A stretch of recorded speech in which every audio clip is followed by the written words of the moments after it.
The paper discussed the Iranian and Russian intervention, economic intervention in Syria, and how both are partially seeking compensation for the military intervention.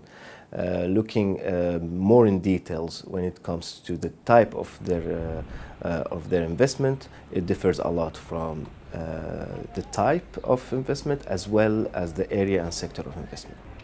The Iranians adopt a hybrid model in which they reinforce to a certain degree the authority of the regime, but as well invest in local communities, especially these communities that have proven to be loyal to the Iranians.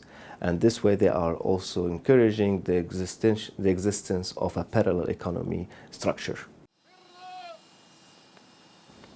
The Russians, on the other hand, focus most of their efforts on reconsolidating the regime authority over the whole Syrian territory, including its control of the main sectors of the economy, like the oil, gas, energy, and so on and so forth. The Russians, in this perspective, encouraged the investment of foreign countries and even demanded on multiple occasions the investment of the EU, the donors country, as well as the GCC, as long as they do not challenge the Assad authority. So basically, they're demanding for unconditional support for the reconstruction of Syria.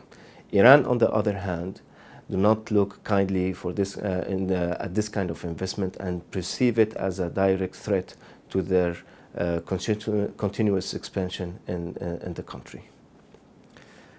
Nevertheless, the regime still is an active actor in Syria and has been expanding its margin of maneuver and playing one against the other.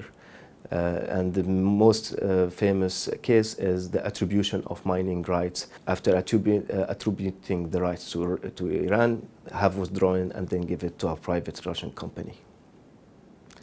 Sanctions are also very important in the Syrian context. They are not only impacting and impeding the Syrian economy and the Syrian regime ability to reconsolidate its authority, but it's also discouraging some of the foreign companies to invest in Syria, including the Russians.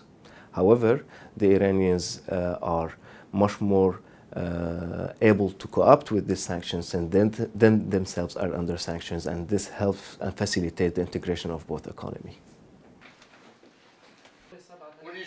The paper concludes with a set of recommendations. One of them is to expand the sanctions on individuals, as they are the main vehicle for both the regime and the Iranians, as well as the Russians, to invest in Syria, and also calls upon integrating an economy-based policy within a more comprehensive one that push into the Syrian political solution into a full transition from autocracy to democracy.